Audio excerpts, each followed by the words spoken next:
Hello, I'm Rosie Gray. I'm Head of Living Art at the Sainsbury Centre in Norwich. And I'm Ivan Morison, artist and the author of White Horses. Ivan, it's wonderful to see you here in Cromer in Norfolk again, and to see the Cromer premiere of White Horses, your latest film work. It's an incredible experience being here in the tent. Presentation, it's been amazing. Really enjoyed it. Great. Can you tell me a little bit about how this commission came about?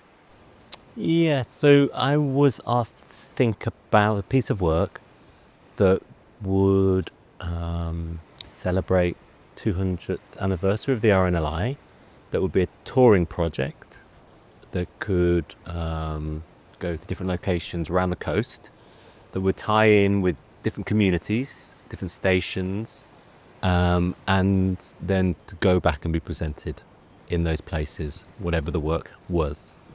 Yeah, I've always loved that idea of the outsider coming to town and the dark, weird circus tent. I've always wanted to make a tent. I've made a lot of different sort of building, architectural type works, but there's something really free about the idea a tent can come and go. It doesn't have foundations. There's no complications in that way. You can go in and it can be there one day and you can walk past the next day and it's gone. And I love that idea of something disappearing to go do something else somewhere else. And also appearing, like there's an element of wonder and suspicion around things like that. So yeah, I kind of knew I wanted to make a tent, and it seemed to be a venue. And then the question was really what to put in it. It's sort of a back to front way of thinking about work. Oh, interesting. So the tent came first, and then it was the work. Okay. So did you have a clear sense once that kind of idea you'd formulated around the tent that you would make a film? Like, did that feel like a natural medium? Yeah, well, not a film necessarily. What I wanted to do, I guess, well, immediately I loved this idea of making a work in these locations around the coast, but the only place the work gets shown is in those locations again. That we come back, like we come initially as like a stranger, and then we kind of come back as friends in a way, showing what we've done. But there's also this it's very odd when we had the premiere last night. It's a very odd experience because you come back and you've had one experience with them, and then you're showing them something you've made, and it's the people you filmed, but in the context of all these other people you filmed. It's quite nerve-wracking, actually. But I love that idea of returning, I guess, with the work.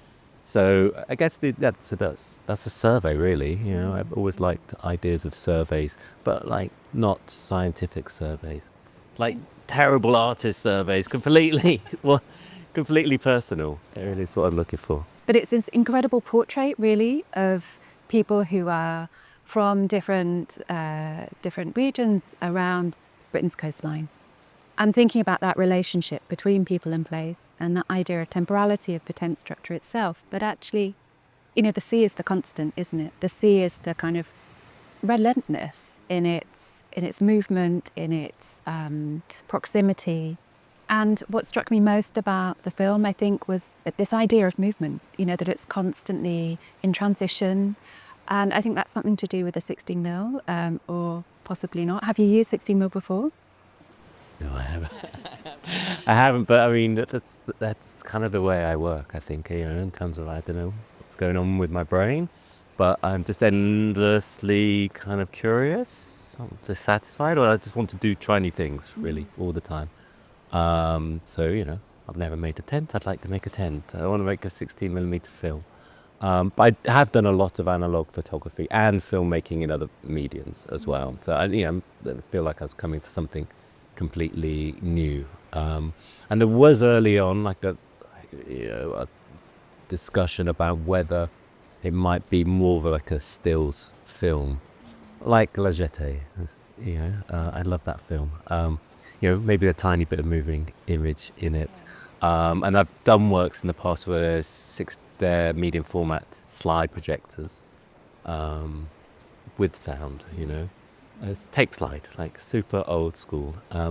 But it felt like with the sea, it's just like, I think it's about movement, And whilst the stills of the sea can be beautiful, I think to do it justice, it needed to be on film. And in terms of that process of filmmaking, I suppose, you're kind of, the way in which you work, it's so collaborative, and it's so, that the voices, they're so prominent in the film. And I suppose what struck me most was actually, that there's this kind of the joyful moments, they're kind of celebratory in some ways, but there's also precarity, kind of vulnerability at the same time. I'm thinking particularly the opening, and there's somebody suspended, say, for example, from the blades of the wind turbine, and just thinking how that kind of maps across the work as a whole. Yeah.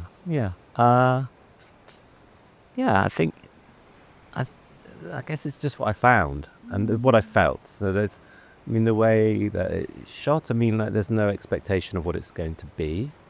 Not even until it's only really when I have the material in front of me that I kind of start to see kind of what's there. You kind of see it again when you get the material back. So I waited right until the end of filming before we processed any films. It's just like kind of risky.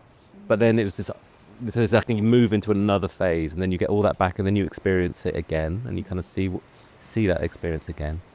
And yeah, I guess that's what I found. There's huge joy and kind of satisfaction, or people seemed so at home in themselves. I think they were in the right place, hugely with the people I met. But the things that they were doing were like incredibly hard, and but they were done with such. They were done. There's such skill, I guess, in what's happening there, so yeah, and I think, but it all seems so fragile at the same time. I guess that's what's going on. Like out on the trawler, it's such a hard thing that they're doing there. It's so complicated. You're thinking just putting this up and showing a film, and they're doing like something twice as hard every day out at sea, and in terms of things that go wrong, but also like economically things that go wrong. Their whole lives it all felt so precarious, I think. So I guess the film kind of picks up on that in some way, kind of moves through that in there's kind of different threads, I think, that move through it. And you worked with a composer, didn't you? I'm just thinking about the soundtrack that accompanies it, and how kind of those feelings, those impressions, those observations kind of manifest themselves in this kind of sonic quality. It kind of builds, and this kind of idea of precariousness is really, you feel it. Oh, good. Yeah. Yes. Yeah. Worked with Chris Hope, composer, and it was really the early conversations. We were thinking originally about a live accompaniment to the work, and maybe even a live accompaniment, a different one in each locality. But as we kind of worked through what that could be, and our work seemed to overlap quite a lot, and his approach seemed to fit the filmmaking process so well. But it's quite precarious in an odd way as well. So he'd take field recordings I'd made and then lay them onto analog tape loops and then play them on a looping machine until they started to then fail in a way.